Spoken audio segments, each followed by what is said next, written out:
So the vanilla expanded team, blessed be their names, have released an awesome new free DLC for RimWorld, and today I thought we'd explore their starting scenario with a colonist that I've randomized. And don't get me wrong, I've hit this button quite a few times to get this person, but one thing I will say about the starting scenario is it's pretty common to get implants, and we got a pretty good one here. It increases rest rate by 50%, movement, and gives some other bonuses. Plus she also has the shooting / cooking god trait that lowers her aiming time, and she's got a lot of shooting, and it also increases her global work speed, as does very neurotic, and she's going to be able to do intellectual pretty quick. She will learn it fairly slow though, because she is a dunce, although dunce does give her a 20 bonus moodlet, which is nice because very neurotic increase her mental break. Also with the starting scenario, your starting colonist is going to start with a superpower and a weakness, and she got a pretty good one. Blast resist makes it so she's immune to explosions. As for a weakness, I would argue this is one of the better ones. She just doesn't care about a lot of things. Some of these are positive, like chit chat, deep talk, being a master of an animal, but a lot of these are negatives, and so I think this is actually kind of a buff. So yeah, we got pretty lucky with that. Without further ado, we're going to start exploring this vault,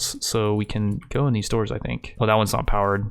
Okay, there it goes. But yeah, so we got a room over here that looks like the power room. Oh, we got an ancient geothermal plant which outputs 6800 watts of power. So in my testing I had not seen anything like that. We got collapsed rocks in here. That's kind of weird. I'm not sure why those rocks collapsed. I'm also seeing like this door is not powered, so we're gonna have to connect this to our plant. Deconstructing one of these ancient computer desks that's apparently useless now is gonna give us steel. And what were you about to take? No drugs for you. Alright, we've connected this door to power, and we got a bunch of meals in here. Okay, we got an ancient cooler in here as well, which is going to be cooling the room. We're just going to continue hacking this door, which might take a while. Our progress is 47 out of 417, which is not bad. Again, hacking speed is based on intellectual. I'm not sure if global work speed has anything to do with it though. If it does, we have 50% extra global work speed from Artemis's blessing, and then very neurotic gives us 40%. And I do think this is going to be quicker than destroying the door because it does have 20,000 HP. The walls have 12k, and yeah, it's going to take a while to destroy those as well. I don't think we'd want to destroy them anyways. Like, they're kind of protecting us from the Void Storyteller. We are playing on a 500% threat scale, and currently the wealth of this map is 83,000 because all these structures are adding quite a bit to our wealth. Like the geothermal plant adds 1,400. You can actually move this. That's actually really cool, and you can actually move a lot of these buildings. Like pretty much everything I'm seeing so far that has some purpose is movable. We also got a hydroponic farm over here. We could plant some rice if we wanted to. Not that it's going to be too necessary. We have so many meals. Like, this is actually an insane amount of meals. In my practice run, I was saying like 150, maybe like 225 meals. We got like double that here by the looks of it. And yeah, I tried doing this scenario a few times just to kind of get a feel of it, and there was never a cooler, nor was there a geothermal plant. And I think one of the times there was a hydroponic farm, but yeah, they did a pretty cool job with adding a lot of differing starting structures, so you always get a different start whenever you do this scenario. And already we're almost done hacking this door. It's currently 6 p.m. and we started the day at 6 a.m.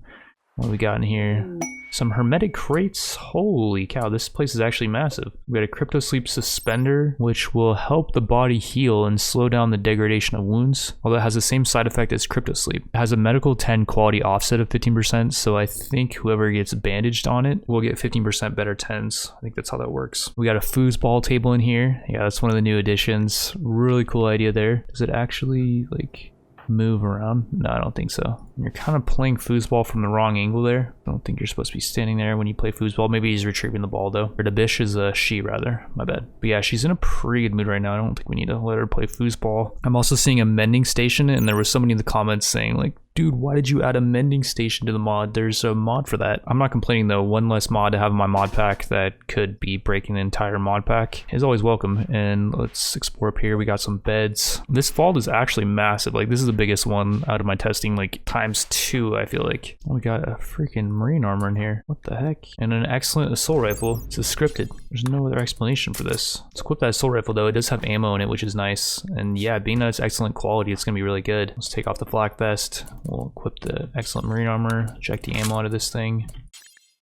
Take the ammo. Oh, and yeah, we're really good at shooting. Okay, this is mega scripted. This vault is perfect for us. And what the heck is going on? We got a large hermetic crate. Oh, and then we got these other hermetic crates. And then this thing has a Persona crypt rifle. It actually says what's inside. Okay, this is omega scripted. I swear I did not open these other rooms, but if you think I did, then I wouldn't blame you. Because that's another thing too. Like, there wasn't any hermetic crates in the other tests I did. Maybe I didn't explore all the rooms or something. I don't know. But this thing is freaking massive. We got a masterwork Persona crypto rifle. We don't have a whole lot of of spacer ammo for it, but this thing makes it so we take lowered incoming damage, increase our armor, and gives toxic buildup to the target, which actually combos really well with the fact that it's a Persona crypto rifle, because this thing will give people hypothermia, and I think if you combine toxic buildup with hypothermia, they're really likely to get knocked out. It does have a negative trait though, Psychic Fog. Well, I guess you could call this negative. It lowers psychic sensitivity, and we are a gifted psychic, which is kind of unfortunate. This increases psychic sensitivity, but that's all right. I think it's a fine trade-off, and I believe we can, yeah, we're bonded to the weapon. I believe if we do end up making this person a psycaster, we could just equip a different weapon while we're psycasting. She still does have 187% psychic sensitivity. Oh yeah, Artemis's Blessing, I made it so that gives 100% extra. I decided the god Artemis is kind of connected with nature, and it would be connected with like psychic stuff, so yeah, this trait does do a lot of stuff, and it might seem kind of OP,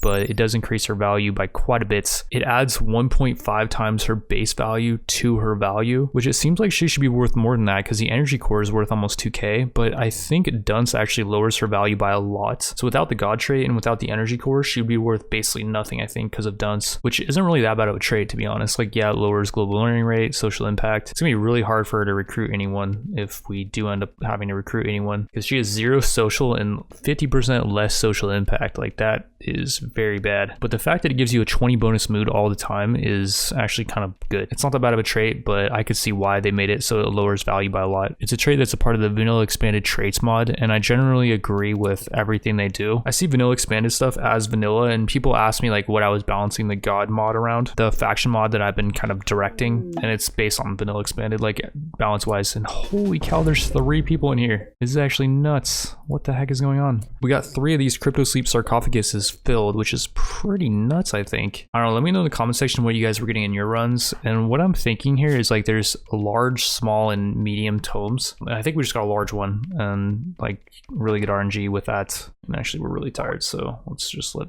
Dibish eat and then rest. But yeah, look at this thing, it's freaking massive. We still got another room to hack, plus this room over here, and then this one down here. Like, this is actually crazy, and I didn't really care about our starting tome, because if we use this terminal, we can find the location of another one. So what I was going to originally do is just kind of check to see if there was any of these sarcophaguses, and then just dip out of here as soon as we found the location of another one, and go explore some other tomes. But yeah, it looks like we're going to be here for a while. But yeah, we hacked this sarcophagus, now we're going to open it, and we'll see who is inside.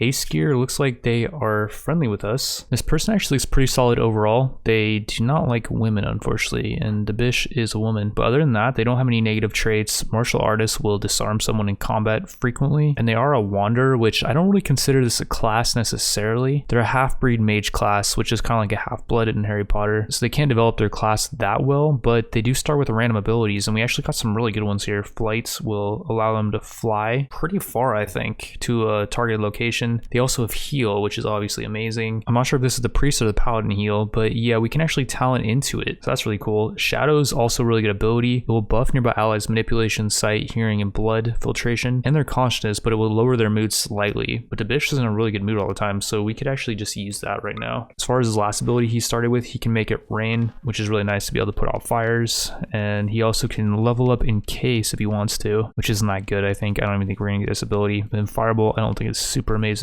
Can set fire to a target, but I think we're gonna want to use his mana to buff up nearby allies and heal. Also, the Wanderer class can lower his ability cooldown, increase mana regen and max mana, can lower ability cost, increase XP gain, or increase ability power and ability resist. I don't know how good ability power scales. Yeah, it's kind of weird that we're able to put points in these abilities. I don't know if the base RimWorld of Magic you can do this, because cantrips versatility, if you level this up, you can allow the heal to gain level 1 class improvements, for example, which are these things, I think. Increase amount healed, decrease the mana cost, increase the maximum number of wounds that can be healed. That's kind of weird. I wonder if I reload if they'll keep this stuff. Yeah, I save loaded and he does keep these, so maybe this class actually buffed in RimWorld of Magic Coors expansion. It seems like a pretty solid class, so I'll just buff our threat scale by 50% like I would any class that joins us, because yeah, Wanderer class seems like a pretty solid class. But we hacked our second sarcophagus. We're now going to open it, and we got another caster, and the druid is actually really solid as well. I believe it has a heal. Yeah, it has regenerate, which is another heal, and cure disease can cure diseases and infections. It looks like druids in Coors RimWorld Magic have 2 extra abilities. Tailwind will double the target's attack speed and increase their chance to hit for a brief period of time, which is really nice. And it can also give a target bark skin, which makes them take heavily reduced physical damage but increased heat damage. I wonder if we give that to Dibish, who's immune to explosive damage, and that's going to be like super effective on her. While Debish is finishing hacking up this last casket, we're gonna have Aesigur and Suti do a bit of building. We built some lamps. What's nice about these other ancients that are in these caskets is they actually follow our same ideology on. And what I started with is Mechanoid Supremacy, which allows us to get a mech hacker role. And I'm not actually sure what this does exactly, but it says that mech hackers possess the ability to overload and detonate turrets or hostile mechanoids, causing an explosion. So that could be pretty useful when we're trying to raid our next home, which is going to be guarded by, I actually don't know what yet, or the next vault rather.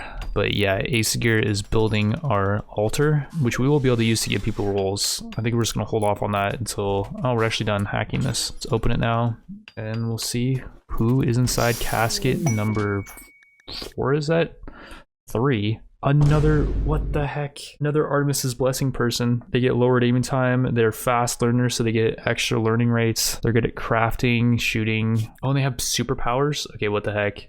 Does everyone have superpowers? Oh yeah, they do. Everyone in here has superpowers, and they have weaknesses though. So she gets heat resist. She will never suffer from heat stroke, cannot be set on fire, doesn't care about being sweaty. Her weakness though, her organs are lacking certain materials, i.e. iodine. She gets 100% extra toxic sensitivity, I guess, which I don't think that's too bad. She'll just get toxic buildup a lot quicker if we do run into that stuff. Let's see Aesigur's powers now. They can give invisibility to themselves, or can they do it to another target too? Looks like they can only use it on themselves, which isn't super crazy good because they're not like an amazing fighter. Like they have 10 shooting, so that's okay. As far as their weaknesses, they're sickly, so they become ill very often, but since they are a druid, wait, no, they're not a druid. Siudi is a druid though, and they can cure disease, so we kind of counter that. But yeah, let's go over Siudi's superpowers. She has overshield, which can create a skip shield for 30 seconds, sending all incoming ground projectiles far away. The process is draining though, and will take 3 minutes before able to project again. As far as her weaknesses, she's a conscientious objector. She cannot hunt or fish. That's completely fine. She can't do any shooting anyways. So yeah, this is actually scripted 100%.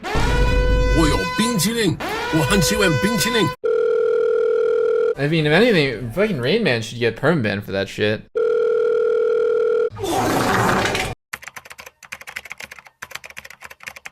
Let this be noticed live on the internet.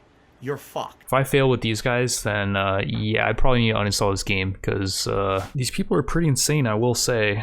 Oh and yeah, one thing I forgot to do is open these hermetic crates, which I'm not sure we actually want to open them yet. It says what it contains in here, a mind suppressor, which I think that's an implant that you want to use on a prisoner and it will make them easier to recruit or something. This one has reinforcer mechanites, which I believe can give people powers, but they can die from that. So I don't know if we want to do that to any of the people we have. Like they're all really good, I think. So maybe we don't want to open those, assuming that they're not increasing our wealth of our map right now, and we'll just wait to open them until we need to use that stuff.